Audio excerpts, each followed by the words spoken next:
Good morning everyone. Welcome to our YouTube channel Twisha education ज्ञान सुंदर है। उम्मीद है आप सभी बेहतर होंगे, आपकी तैयारी अच्छी चल रही होगी। तो स्टूडेंट, जैसे कि आपको पता है, हमने पिछला लेक्चर अपना कोडिंग एंड डिकोडिंग पे खत्म किया था। खत्म क्या मतलब एक टाइप खत्म किया था अपना कोडिंग डिकोडिंग का। तो आज मैं उसी का दूसरा लेक्चर लेके आया हूँ, उसी चीज को कंटिन्यू करेंगे। वहां पर हमने बातें की थी वो सिर्फ एक ही टाइप की हुई थी, टाइप नंबर 1, मतलब कोडिंग बेस्ड ऑन अल्फाबेट्स, जिसका नाम था कोडिंग बेस्ड ऑन अल्फाबेट। लेकिन आज हम उसके बाद बाकी की जो कुछ टाइप्स बचते हैं वो आपके सामने लेके आए और इन सब के ऊपर आज हम बात करेंगे। तो बिना किसी टाइम को वेस्ट करे हुए मैं सीधा आ जाता हूँ पॉइंट पे। तो अगर आपने हमारा पिछला लेक्चर देखा होगा तो आपको पता होगा कि हमने 3-4 टाइप्स कर दिए थे उसके अंदर। ठीक है, टाइप्स के अंदर भी हम बातें करते हैं कोडिंग डिकोडिंग में पैटर्न्स की।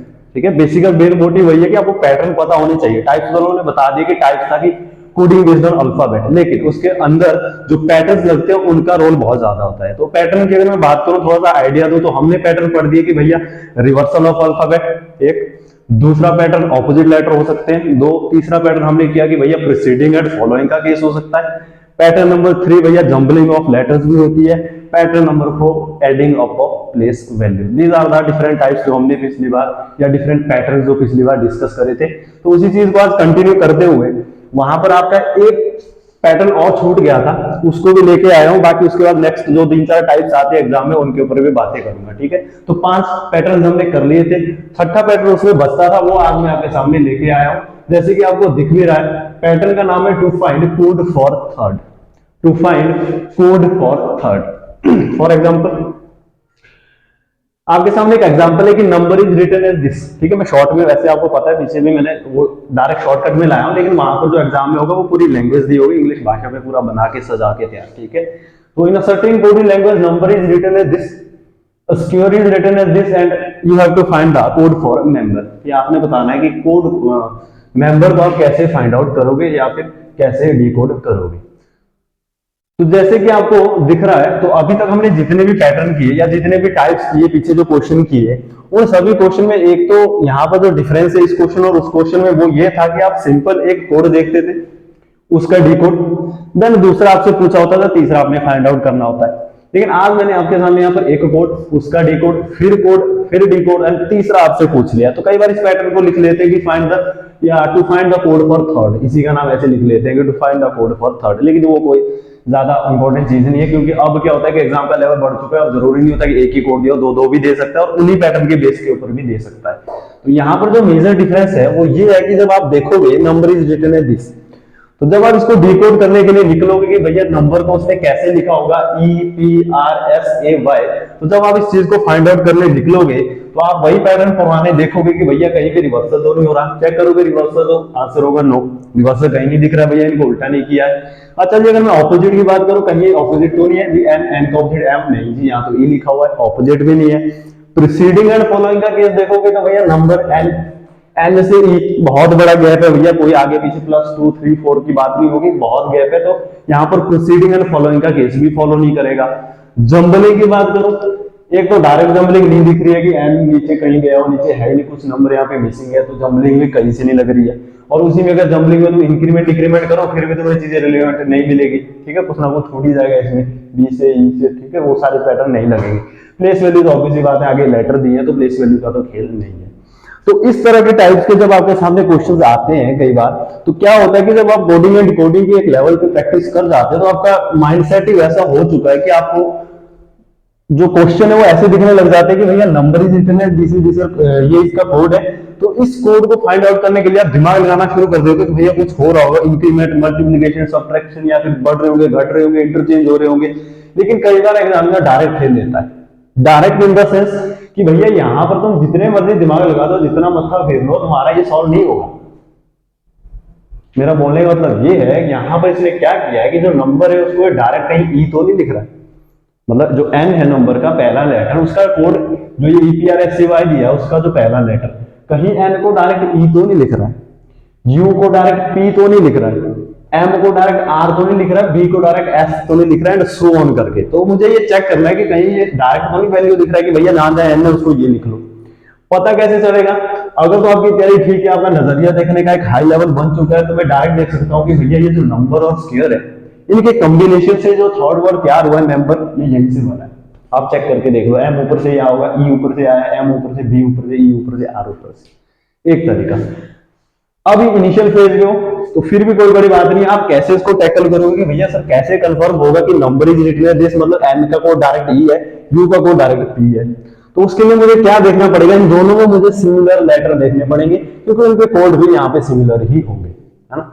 जैसे कि अगर मैं बात करूं नंबर और स्क्वायर की, इन दोनों में कॉमन क्या क्या लेटर है, एक तो भैया यहाँ आर भी दिख रहा है, यहाँ भी आर है, ई यहाँ भी दिख रहा है, ई यहाँ भी दिख रहा है, यू यहाँ भी है, यू यहाँ भी है, बाकी कुछ कॉमन नहीं, इन दोनों में यही चीजें कॉमन है। तो अगर इन दोनों चीजों में ये लेटर कॉमन है तो ऑब्वियस ही बात है कि भैया इनके कोड भी यहाँ कॉमन होने चाहिए।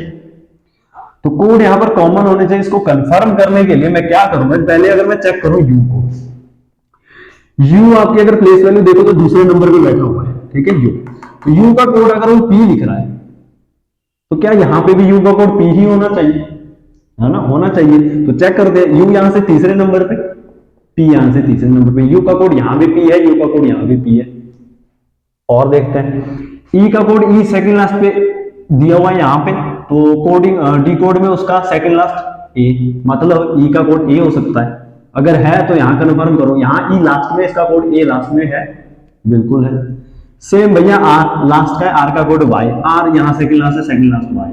यहां से मैं कन्फर्म हूं कि भैया ये जो इसने तीसरा जो कोड तैयार किया है, इसका जो डीकोड वर्जन तैयार होगा, या फिर यहाँ पर जो कोड एंड डीकोड लिखे हुए हैं वो डायरेक्ट दिए गए हैं कि भैया जहां जहां एन है वहां ई लिख दे, जहां जहां यू है वहां पी लिख ले, जहां जहां एम है वहां आर लिख दे। तो जैसे ही मैंने कंफर्म कर दिया, मुझे बिल्कुल एग्जैक्ट दिख रही है वो चीजें हो रही है, तो मैं मेंबर का कोड फाइंड आउट कर लूंगा। तो भैया एम का कोड क्या हो जाएगा, एम तीसरे नंबर पे, तीसरे नंबर पे आर, एम का कोड लिखूंगा मैं आर, ई का कोड ई सेकंड लास्ट पे ए, एम फिर से आर, बी, बी का है बी, बी बी नंबर ये तीसरे नंबर पे, बी का code S, E again E का कोड ए, और आर, आर का कोड वाई। तो ये आपका आंसर बन गया R A R S A Y, ये इसका डी कोड वर्जन तैयार है। तो ये आपका आंसर है। तो ये एक लास्ट टाइप पिछली बार जो बच गया था आपके सामने, तो ये होता है एग्जामिनर कई बार खेल देता है कि जैसे डायरेक्ट दे देता है, क्योंकि उसको पता है कि स्टूडेंट से बहुत सी प्रैक्टिस कोडिंग कोडिंग, आपका माइंडसेट ही वैसा है कि कोडिंग कोडिंग ये होती है, भैया देखो जरा नंबर बढ़ रहे हैं, घट रहे हैं, इंटरचेंज कर रहे हैं, क्या कर रहे हैं, लेकिन कई बार वो खेल लेता है, भैया डायरेक्ट दे देता है चीजें, ठीक है। जैसे यहाँ किया उसने एन को ई लिख रहा है, तो ये था उसका लास्ट पैटर्न। तो ये तो सारी बातें थी जो पिछली थी, ये टाइप 1 की थी। तो पिछला लेक्चर किसी ने नहीं देखा है तो एक बार जाकर उसको देख लेना, तब आपको बातें समझ आई कि मैं बोल क्या रहा हूँ यहाँ पे, ठीक है। तो ये था उसका लास्ट पैटर्न।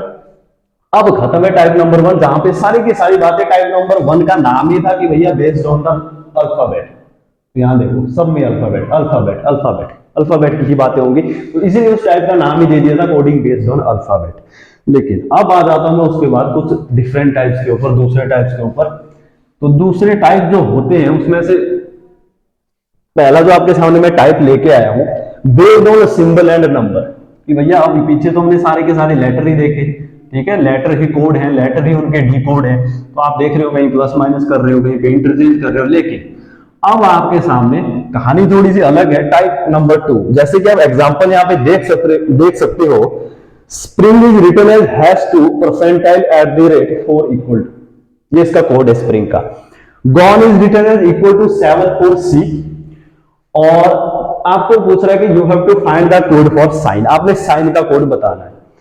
तो अब जो सिंबल वाले सिंबल बेस्ड पे जो कोडिंग डिकोडिंग होती है वो थोड़ी सी इजी होती है। क्यों? क्योंकि आपको पता है कि कोई लेटर से सिंबल बन रहा है, लेटर से कोई सिंबल बन रहा है, तो उसमें कहीं भी कोई इंक्रीमेंट का केस नहीं रख सकता, डिक्रीमेंट नहीं कर सकते, ठीक है, कोई और वो चीज या तुम जंबलिंग नहीं कर सकते इसको, क्योंकि लेटर से सिंबल कैसे बनाओगे। तो ऑब्वियसली बात है, सारे तुम्हारा ध्यान सीधा कहां जाएगा कि भैया एस को डायरेक्ट हैश लिख रहा होगा, है ना, एस को डायरेक्ट हैश लिख रहा होगा। फिर भी नंबर के लिए तुम सोच सकते हो कि भाई भैया कहीं प्लेस वैल्यू तो नहीं लिख रहा, नंबर के लिए तुम सोच सकते हो। लेकिन अगर सिंबल आ गया उसमें तो भैया कोई और तरीका तो है नहीं कि लेटर को तुम सिंबल कन्वर्ट कर दो, ठीक है। अच्छा जी, अगर यहाँ पे मैं देखता हूँ, फिर नीचे गॉन दिया है, गॉन का कोड भी दिया इक्वल टू 74C, सेम वैसा ही पैटर्न जैसे पीछे था, सेम वही तरीका लगेगा यहाँ पे भी। तो अगर मैं चेक करूं कि भैया ये जो कोड और डिकोड है ये डायरेक्ट दिए गए हैं, जैसे कि एक्स का कोड हैश है डायरेक्ट, तो मुझे अगर कंफर्म करना है तो मुझे फिर से देखने पड़ेंगे, इन दोनों में सिमिलर लेटर ढूंढने पड़ेंगे, सेम कौन कौन सी है। तो स्प्रिंग और गॉन की अगर मैं बात करूं, यहाँ पे मेरे को एन कॉमन दिख रहा है, एक मुझे जी कॉमन दिख रहा है, बस ये दो कॉमन दिख रहे हैं। तो तो ये अगर दोनों कोड में कॉमन है तो इनके डिकोड जो आगे वर्जन है वो भी कॉमन होने चाहिए। तो आइए देखते हैं एन सेकंड लास्ट पे क्या दिया है 4। तो इसके हिसाब से यहां पर एन का जो कोड है वो 4 है और यहां पर जो एन तीसरे नंबर पे वो भी 4 होना चाहिए। 1 2 3 1 2 3 यस है ना, बिल्कुल सेम। यहाँ पे जी लास्ट पे जी का कोड अगर इक्वल टू है तो यहाँ पे गॉन का जी कोड भी इक्वल टू होना चाहिए। जी पहले प्लेस में इक्वल टू पहले प्लेस में, बिल्कुल है जी। हो गया डी कोड, ठीक है। तो आप साइन का निकाल सकते हो। तो भैया एस का कोड क्या है, क्योंकि ये जो साइन है यहाँ भी तुम देखोगे तो साइन भी इन दोनों के कॉम्बिनेशन से ही बना। ऊपर से एस आया होगा, ऊपर से आई है, ऊपर से जी है, ऊपर से ही एन लिया है। तो साइन एस यहाँ पे एस फर्स्ट प्लेस पे, साइन का code hash I 1 2 3 4 1 2 3 4 at the rate G first place पे equal to N third place पे 4। तो इसका जो कोड तैयार है आपके सामने, hash at the rate 4 hash at the rate equal to 4, ये इसका डी कोड है। तो ये है कई बार सिंपल बेस, सिंपल सा दे देता है कि सिंबल बेस या नंबर बेस का, तो उस वक्त आपको चीजें कैसे करनी है। तो ये तरीका था टाइप नंबर 2 का, ठीक है। उम्मीद है आपको सबको समझ आया होगा। अब मैं उसके बाद आ जाता हूं आगे टाइप नंबर 3। ये जो टाइप नंबर 3 है, ये एक तो बहुत बार हमने स्टेट के एग्जाम में देखा है और दूसरा कई बार एसएससी भी खेल लेता है। यहां से फ्री का नंबर है, एसएससी भी कई बार पूछ लेता है, ठीक है। अभी तक दिखते हैं ऐसे क्वेश्चन एसएससी के, तो वहां कई बार आ जाता है। बाकी स्टेट में भी दिखता था ये क्वेश्चन, अब तो शायद स्टेट की बात करूं तो जैसे आपके एचपी की पुलिस की जैसे एग्जाम है, ठीक है। तो ठीक है, तो बात करते हैं इसके ऊपर। बेस्ड ऑन रीनेमिंग, पैटर्न का टाइप का नाम है बेस्ड ऑन रीनेमिंग। एग्जांपल देखते हैं भैया। रीनेमिंग मतलब जैसे कि आपके सामने ये मैंने शॉर्ट में लिखा है, ठीक है। जो मैं बोलूंगा एग्जैक्ट वैसा आएगा आपको एग्जाम में। जैसे कि ये पूरा, if green is called white, white is called yellow, yellow is called blue, blue is called pink, pink is called black.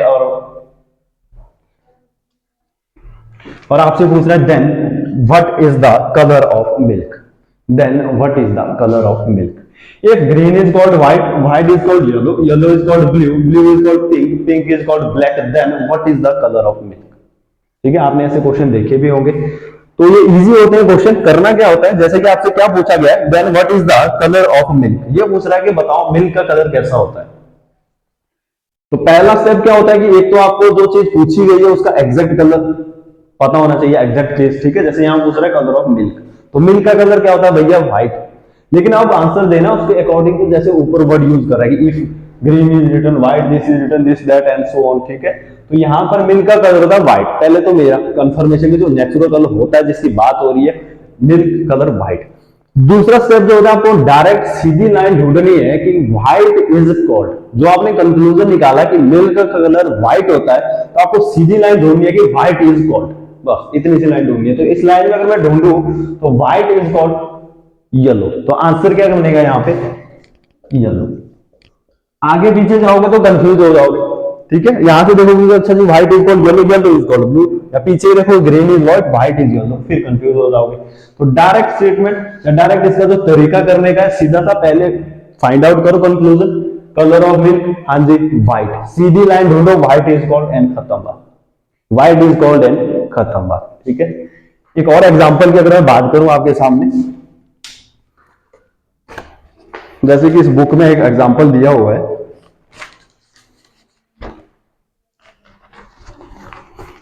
ये बोल रहा है कि parrot is known as peacock.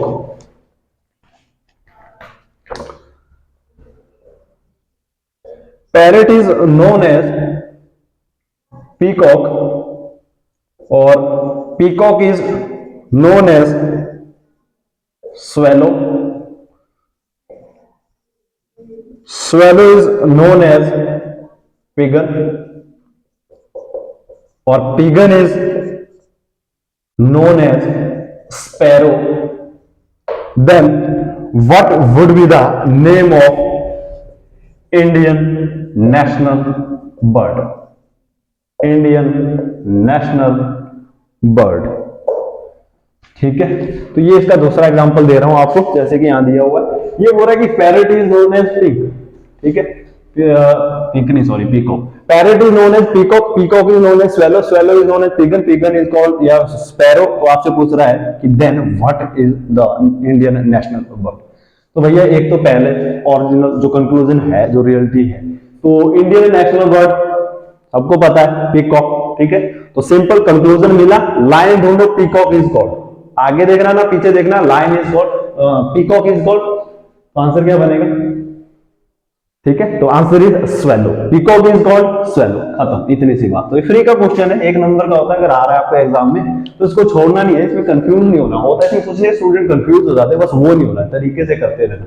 और ये मैं डायरेक्ट में डैश डैश लगा रहा हूँ, ऐसे नहीं लिखा होता, वहां ऐसे लिखा होगा कि पैरेट इज कॉल्ड पीकॉक, जैसे मैं बोल रहा हूँ पीकॉक इज कॉल्ड स्वेलो, ठीक है। तो लंबी कहानी बन जाती है, करना कुछ नहीं है, ये तरीका इनको सॉल्व करने का। उम्मीद है आपको समझ आया होगा और एग्जाम में आप 1 नंबर पक्का करके आओगे। यहां से भी मिस्टेक्स नहीं करनी है, फ्री के क्वेश्चन होते हैं। अच्छा जी, उसके बाद आ जाते हैं टाइप नंबर 4। आज की डेट में अगर मैं एग्जाम की बात करूं, पैटर्न्स की या लेवल्स की, तो भैया यहां तक लेवल पहुंच चुके हैं। टाइप नंबर 4 ये बहुत आता है, कोडिंग कोडिंग जब भी बात होती है तो टाइप नंबर 4 के ऊपर ज्यादा बातें होती है। अगर एग्जाम का लेवल अच्छा बनाना हो एग्जामिनर को, तो टाइप नंबर 4 बहुत फेवरेट क्वेश्चन है उसका। आपको दिख भी रहा होगा, एग्जाम्पल आपके सामने है टाइप नंबर 4 का। अच्छा जी, अगर किताबी भाषा में बात करो तो इसको बोल देते हैं coding based on group of words, coding based on group of words. अभी तक आपने देखी भैया एक कोड, उसका डी कोड, ज्यादा से ज्यादा 2 कोड, फिर डी कोड। अब यहाँ पे ग्रुप ऑफ वर्ड्स है, दिख रहे होंगे आपको, ये एग्जाम्पल तैयार है आपके सामने, ग्रुप ऑफ वर्ड्स है। या फिर कुछ एग्जाम में, बैंकिंग जैसे एग्जाम में को अलग नाम से बोल देते हैं कि भैया चाइनीज डिकोडिंग बोल देते हैं, क्योंकि यहाँ पे वर्ड ऐसे हो रहे हैं, जैसे आपको दिखेगा यहाँ पे वर्ड यूज हो रहे हैं इंग पिंग सिंग, सिंग रिंग डिंग डिंग फिंग चिंग, इसलिए इसको चाइनीज डिकोडिंग भी बोलते हैं, ठीक है। तो ये इंपॉर्टेंट टाइप है, जहां तक अभी तक मैं लेटेस्ट अगर एग्जाम की बात करूं तो ये मोस्ट इंपॉर्टेंट पैटर्न लगता है मुझे, based on group of words. अच्छा जी, एग्जाम्पल की अगर बात करूं, जैसे कि आपको दिख रहा है, अब ये तो मैंने शॉर्टकट में लिख लिया, ठीक है। एग्जाम में जैसे आएगा तो मैं जैसे बोल रहा हूं वैसे सेम आएगा। वो बोलेगा in a certain coding language, ing ping sing, ing ping sing means how are you, ing ping sing means how are you, sing ring ding means what about you, ding fing ching means what to do. और आपसे पूछेगा what is the code for do या find out the code for about, ठीक है। ऐसे किताब में पूरा दिया होगा, मैंने डायरेक्ट ये तैयार कर दिया है कि भैया ये पिंग सिंग है, ये इसका डिकोड वर्जन है, ये sing ring ding that is decode, that is this, ठीक है। तो अब आपके सामने क्वेश्चन की अगर मैं बात करूं, ये बोल रहा है कि you have to find the code for do और अबाउट। पहले मैं बात करता हूं अबाउट की, अगर मुझे कोड फाइंड आउट करना है यहाँ पे अबाउट के लिए, ठीक है जी। तो पहली सबसे बड़ी गलती मैक्सिमम स्टूडेंट जो करते हैं, जिन्होंने चीज नहीं पढ़ी होती है पहली बार, वो क्या करेंगे कि भैया अबाउट दूसरे नंबर पे, तो सर इसका कोड रिंग है, और जो कि गलत है, ठीक है। पहली चीज रूल नंबर 1 मैं पहले क्लियर कर दूं कि भैया ये डायरेक्ट नहीं दी होती। मतलब अगर तुम ये सोच के चलो कि भैया इंग का कोड हाउ है, पिंग का कोड आर है, सिंग का कोड यू है, एज इट इज थाली परोस के दे दिए, तुम्हें सीधा बस देखो, हाँ जी, तो ये तुम्हारी आंखें चेक नहीं करेगी, तुम्हें दिख रहा है कि हाँ जी इंग हाउ की जगह लिखा है पिंग, ठीक है। ये आगे पीछे दिए होते हैं, जंबलिंग करके दिए होते हैं, आपको नहीं कन्फर्म है कि इंग का कोड हाउ भी हो सकता है, आर भी हो सकता है, यू भी हो सकता है, सेम पिंग का कोड भी हाउ हो सकता है, आर भी, यू भी, ठीक है। तो करना कैसे है जी, करना क्या है, आपको ये एलिमिनेट करना पड़ता है, जिसको हम एलिमिनेशन मेथड बोलते हैं। मेथड बहुत से, मैं उन पे नहीं जाऊंगा, अलग अलग तरीके दिख रहे हैं, मैं सबसे सिंपलेस्ट या फास्टेस्ट तरीका तुम्हें बताऊंगा, ठीक है, जो जल्दी से टैकल कर। प्रैक्टिस लगती है, थोड़ा सा माइंड को डेवलप करना पड़ता है उस चीज के लिए कि आप देख के उस चीजों को कर सको, क्योंकि बैंकिंग के लेवल थोड़े से हाई होते हैं, ठीक है। बाकी स्टेट वगैरह में तो ऐसे ही बताते हैं। अच्छा जी, आते हैं सीधा कोड के ऊपर। ये पूछ रहा है what is the code for about, ठीक है जी। अबाउट दिख रहा है सबको, यस अबाउट दिख रहा है, कहां पे, दूसरी लाइन पे। अब एक चीज ये तो क्लियर है कि अगर अबाउट आपको दूसरी लाइन पे दिख रहा है, तो आपको इसका जो कोड या डिकोड है वो भी दूसरी लाइन पे ही होना चाहिए, ऑब्वियस ही बात है ना। जैसे हर लेटर होगा, हाउ का कोड पूछा होगा तो सिंपल सी बात है हाउ का कोड इस लाइन में भी होगा, कहीं नीचे थोड़ी दौड़ेगा, ठीक है। वो अलग बात है कि हाउ अगर यहाँ भी है यहाँ भी है तो सेम होगा दोनों में, अदरवाइज इस लाइन का कोड इसमें, इस लाइन के कोड यहाँ है, इस लाइन के कोड यहाँ है, सेम चीज आपने ढूंढा कि आपने कोड फाइंड आउट करना है किसका, अबाउट का। तो आपको अबाउट के लिए दिख रहा है सेकंड लाइन, तो आपको इतना तो कन्फर्म है कि या तो सिंग होगा, या तो रिंग होगा, या तो फिर डिंग होगा, कंफर्म कैसे करना है कि भैया अबाउट का कोड है क्या। अब अबाउट कहीं बाकी जगह में दिख रहा है नहीं, अगर अबाउट बाकी जगह नहीं दिख रहा है तो आपकी पॉसिबिलिटी बहुत बढ़ रही है कि सर अबाउट का कोड सिंग भी हो सकता है, अबाउट का कोड रिंग भी हो सकता है, अबाउट का कोड डिंग भी हो सकता है ना। ये इससे तो इतनी पॉसिबिलिटीज तैयार हो रही है। तो मैं क्या करूंगा, मैं इनके जो पड़ोसी है, ठीक है, एडजेसेंट जो ये लेटर ये वर्ड्स दिए हुए हैं इनको चेक करता हूं जरा। जैसे कि मैं यहां बात करूं भट्ट की, आपको भट्ट कहीं और दिख रहा है? यस, कहां दिख रहा है? ये नीचे दिख रहा है। अब वट यहां भी दिख रहा है, वट यहां भी दिख रहा है, ऑब्वियसली बात है इसका कोड यहां भी होना चाहिए, इसका कोड यहां भी होना चाहिए, है ना। तो वट अगर यहां है, और पहली चीज ये डायरेक्ट तो होंगे नहीं कि वट का सिंग अबाउट का रिंग, है ना, वो ध्यान रखना। तो वट यहां भी है, वट यहां भी है, तो भैया इनमें कॉमन, बाकी कुछ कॉमन है इनमें? अबाउट अबाउट यू यू कुछ नहीं है ना, सिर्फ वट ही कॉमन है। तो सिंपल सी चीज है कि भैया अगर यहां पर सिर्फ वट कॉमन है, यहां पे भी एक ही कोड इसका कॉमन होगा, वो कॉमन क्या है? सिंग कॉमन है? नहीं। रिंग कॉमन है? नहीं। डिंग कॉमन है? यस। डिंग कॉमन है? यस। और वही आपका क्या है आंसर? आंसर नहीं, आपसे वट नहीं पूछा उसने, तो अबाउट पूछा है, ठीक है। ये आंसर किसका है? ये वट का है। तो वट का अगर पूछा होता उसने तो मेरा वट का कोड क्या आ जाता? डिंग। बात समझ आई? करने का तरीका निकालना अबाउट का था।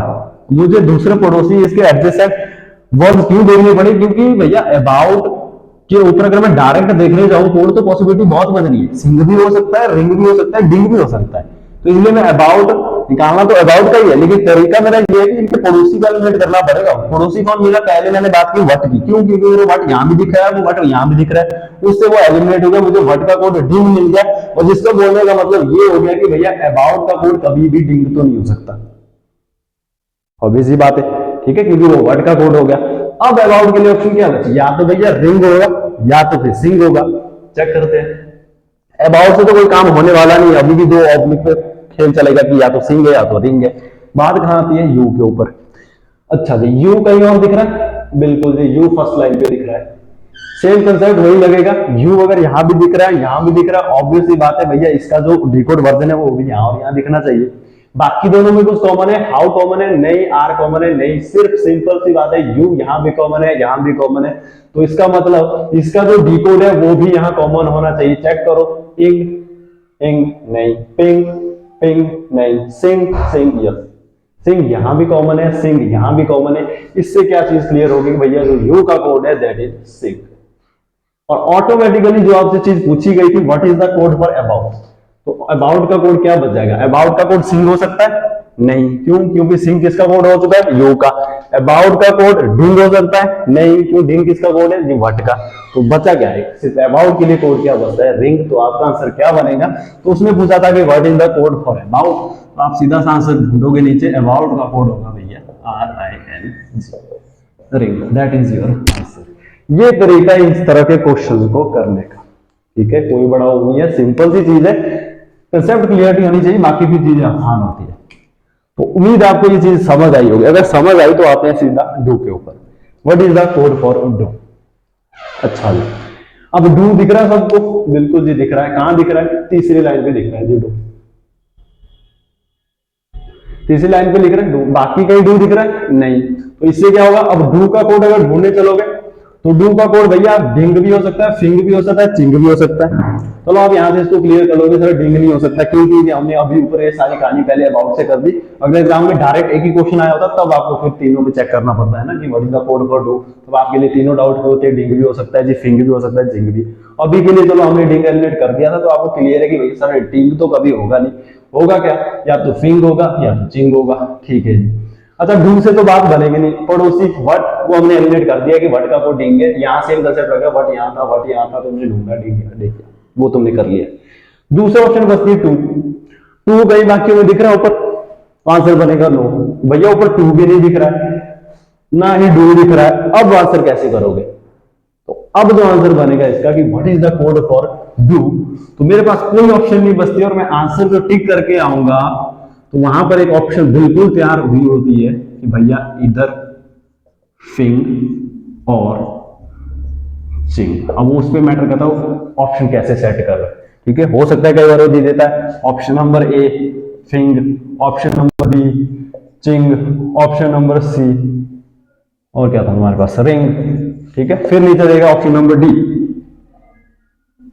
ए एंड डी, डी नहीं सॉरी सी लेते हैं, ए एंड सी, पांचवी ऑप्शन ले लेगा ए एंड बी। ये फिर उसका माइंडसेट करता है कि एग्जामिनर कैसे ऑप्शन सेट कर रहा है। तो यहाँ पे आंसर क्या बनेगा, तो आपने कोड निकालना था डू के लिए, भैया डू का कोड फिंग भी होता है, यस डू का कोड चिंग भी हो सकता है, बिल्कुल, तो फिंग और चिंग दोनों हो सकते हैं, तो ऑप्शन क्या बनेगा, इधर ए और बी का ऑप्शन नंबर 5। ये जैसे ऑप्शन सेट कर रहा है, कई बार डायरेक्ट दे देगा इधर फिंग चिंग, कई बार नॉन ऑफ दिस पे खेल लेगा, वो कोई बड़ी बात नहीं है। तो तुम्हें ये चीज आनी चाहिए कि डीकोड चीजों को कैसे करना है, मेन मोटिव ये है। तो उम्मीद है आपको चीजें समझ आई होंगी, ठीक है।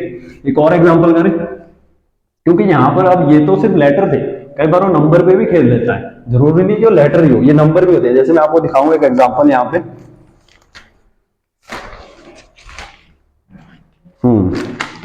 जैसे यहाँ एक एग्जांपल दिया है, ये बोल रहा है in certain coded language 975 means throw away garbage, throw away garbage, और दूसरा बोल रहा है 5 to 8 means give away smoking, give away smoking, और 213 means smoking is harmful, smoking is harmful. और आपसे पूछ रहा है which digit in that code means smoking. Simple सी चीज है, ये पूछ रहा है बताओ यहां पर कौन सा डिजिट स्मोकिंग को रिप्रेजेंट कर रहा है, या फिर स्मोकिंग के लिए कौन सा डिजिट इसका कोड होगा। तो कई बार ऐसे खेल लेता है, इसमें भी कोई बड़ी बात नहीं है, ठीक है। यहाँ क्या होगा, कितने डिजिट है, 1 2 3, तो ये तो क्लियर है ना कि इसके जो कोड्स होंगे वो भी 3 ही होने चाहिए, 9 7 5। तो यहाँ क्या होगा, थ्रो अवे गार्बेज, 3 ये 3 का सेट है, ठीक है जी। पूछा गया what is the code for smoking, या फिर किस डिजिट का यूज स्मोकिंग के लिए किया गया है। तो स्मोकिंग दिख रहा है, बिल्कुल दिख रहा है जी, कहां दिख रहा है, सेकंड लाइन पे भी दिख रहा है, थर्ड में भी दिख रहा है। तो स्मोकिंग अगर सेकंड में भी दिख रहा है, थर्ड में भी दिख रहा है, बाकी को दोनों में और कोई कॉमन दिख रहा है स्मोकिंग के सिवाय, आंसर बनेगा नो। गिव है नहीं है, अवे है नहीं, इज हार्मफुल नहीं है। उसे तो सिंपल सा हो गया, स्मोकिंग यहाँ भी है, स्मोकिंग यहाँ भी है, तो भैया 5 2 8 और 2 1 3 में कॉमन क्या है, तो आंसर क्या बनेगा 2। तो स्मोकिंग का कोड यहाँ पे क्या बन जाएगा सर, स्मोकिंग का आंसर क्या बन जाएगा 2, ठीक है। तो इसमें कोई बड़ी बात नहीं, घूम लेता है कि अगर अलग ही वर्ड यूज कर देगा कार्टून, इसलिए इसका नाम चाइनीज कोड ही रख लेते हैं, क्योंकि यहाँ पे ऐसे वर्ड यूज करता है। क्लियर है, तो ये 2 एग्जाम्पल काफी है, बाकी आप जितनी ज्यादा प्रैक्टिस करोगे चीजें उतनी क्लियर होती जाएंगी। तो ये one of the most favourite pattern है, मैंने स्टार लगा के रखा क्योंकि एग्जामिनर यहाँ से क्वेश्चन पूछता है ज्यादा से ज्यादा।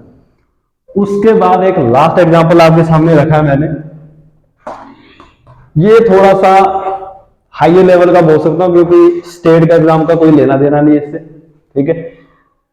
सेंटर में भी जाओगे तो एसएससी ज्यादा प्रेफरेंस यहाँ नहीं देता है, पूछेगा सिर्फ बैंकिंग, और बैंकिंग भी हार्डली सिर्फ मेंस पे, ठीक है। अगर प्री में आ रहा है तो हो सकता है एसबीआई जैसे एग्जाम में हाई लेवल में, अदरवाइज नहीं पीओ के एग्जाम में कहीं आ जाए, ठीक है। वैसे मैं तुम्हें करवा रहा हूँ, ऐसे जरूरत नहीं है, लेकिन बता देता हूँ, अब एग्जाम के लेवल बढ़ रहे हैं तो कोई लेवल का पता नहीं है किस एग्जाम में कौन सा क्वेश्चन आ जाए। आपके लिए बता देता हूँ, इसका आइडिया दे देता हूँ, अगर आपको कहीं ऐसा क्वेश्चन दिख जाए। अगर आप इस क्वेश्चन को ध्यान से देखोगे, है तो ऊपर की जैसे type of group of words है, यहाँ भी ग्रुप है, यहाँ भी ग्रुप है, ठीक है। 1 2 3 4 यहाँ भी वर्ड है, 4 उनके कोड ही होंगे, 1 2 3 और 4। लेकिन यहाँ पर कहानी थोड़ी सी अलग होगी। कैसे, वैसे तुम देखो कि फ्रेंड इज फोई नॉट, आगे उसके दिए हुए कोड एंड सो ऑन ऐसे करके, नीचे आपसे जो क्वेश्चन पूछ रहा है, इसने पूछा find out the code for bright, find out the code for education, find out the code for ज्ञान। और जब आप इन चीजों को ढूंढने लगोगे, यहाँ पे कहीं ऊपर ब्राइट दिख रहा है नहीं, एजुकेशन दिख रहा है नहीं, ज्ञानम दिख रहा है नहीं, तो भैया इसका कोड कैसे निकालेंगे। ऊपर क्या चीजें थी, सारी चीजें दिख रही है, नीचे किसका पूछा है, अबाउट का, अबाउट ऊपर भी था, डू का पूछ रहे हैं, हाँ जी डू है दिख रहा है, व्हाट है, हाँ जी जो चीजें पूछी है वो दिख रही है। यहाँ पे कहानी कुछ अलग ही है, पूछ रहा है ब्राइट का, ऊपर दी है ये चीजें, ब्राइट कहीं दिख नहीं रहा है तुमको, तो भैया इसको कैसे करेंगे। तो अब लगाओ जरा इसके ऊपर दिमाग। तो इसको करेगा वही भैया जिसने एक लेवल पे तैयारी कर दी है, बहुत आगे पहुंच गया, ठीक है। इस चीज को रिलेट कर पा रहे हो, मेंस के एग्जाम वाले या फिर हायर एग्जाम वाले इन चीजों को रिलेट कर पाएंगे। अब आता हूं इसके ऊपर, और अगर तुम ये सोचने चलोगे सर फ्रेंड का कोड जी ये है, इज का कोड ये है, वो मैंने पहले बोला है, रूल ध्यान रखना, ऐसा कभी नहीं होता। वो ये नहीं तुम्हारी आंखों का टेस्ट कर रहा है कि भैया फ्रेंड पहले जगह पे है, जीपी पहले पे है, इज यही है, इज वही है, ये आगे पीछे होते जंबलिंग करके, ठीक है, तुमको डिकोड करनी पड़ती है। तो डिकोड करते हैं, देखते हैं जी। अब तुम जितना मर्जी यहाँ पे दिमाग लगा दो, एलिमिनेशन का मेथड तो लगने वाला है नहीं। अगर तुम ढूंढ भी लो फ्रेंड का, क्या करोगे एलिमिनेट करके? फ्रेंड के लिए अगर लिख भी लो, सही है, यहाँ भी कॉमन है सर, यहाँ भी कॉमन है, तो कोई फायदा नहीं उसको वो करके। सेम तुम कहीं किसी और को पकड़ लो, क्योंकि पूछा क्या है, पूछे कोई थर्ड ही वर्ड है, एजुकेशन बाहर से, ज्ञान बाहर से चीजें है ही नहीं यहाँ पे। तो इसको करने का तरीका क्या होता है, यहाँ पर कुछ जैसे कि एक एक जो लेटर और वर्ड, सबके लिए अलग अलग पैटर्न लगे होते हैं, ये हर एक के लिए अलग अलग, हर एक के लिए, हर एक के लिए ऐसे। तो पहले मैं अगर बात करूं नंबर्स की कि भैया 4 कैसे आया, यहाँ 4 कैसे आया, 3 कैसे आया, ये 7 कैसे आया, तो अगर तुम इस चीज को ध्यान से देखोगे, मुझे बताओ इस फ्रेंड के अंदर कितने लेटर है? 1 2 3 4 5 6। आपको कहीं 6 दिख रहा है आगे? नहीं। 7 दिख रहा है? यस। चलो, यहां पे कितने लेटर्स है? 1 2 दिख रहा है कहीं? नहीं। 3 दिख रहा है कहीं? यस। यहां पे कितने लेटर? 3 तो है नहीं जी, 4 है, बिल्कुल 3 4 नंबर हो गया डिकोड। भैया जितने जो इसने वर्ड यूज किए उसमें +1, जितने वर्ड +1 तुम जहां मर्जी अप्लाई करो। इसके 2 था, इसमें 1 जोड़ के 3 दिखना चाहिए, दिख रहा है। यहाँ 4 है, 1 जोड़ के 5 दिखना चाहिए, दिख रहा है जी, दिख रहा है। सेम यहाँ पे 1 2 3 4 5 6 है तो 7 दिखना चाहिए, बिल्कुल दिख रहा है, ठीक है। और लास्ट बता 6 है तो 7 दिखना चाहिए। पैटर्न, ये नंबर का पैटर्न तो क्लियर है कि भैया नंबर कैसे लिख रहा है वो, जितने उस वर्ड के अंदर लेटर है उसमें +1, ठीक है, जितने वो सारे लेटर है उसमें +1, वो कोड है नंबर के लिए, ठीक है। फिर आ जाओ लेटर के ऊपर। पहले मैं बात करता हूँ फर्स्ट प्लेस पे जो लेटर है, इसका जी, इसका ओ, इसका जे, सो। अब यहां देखो, अगर मैं इसको पकड़ू, यहां से तुम्हें ये तो क्लियर होगा कि 6 का 7 मतलब इसका कोड ये है, बाकी तो कहीं नहीं है 7, मतलब इसका कोड ये है। तो अब फाइंड आउट करना है कि इसने जी कैसे लिया होगा पहले प्लेस पे। तो यहाँ पे एफ, वहां पे जी, कुछ रिलेशन दिख रहा है। एफ के बाद क्या आएगा? एफ में 1 जोड़ूंगा, जी आएगा, यस जी आएगा।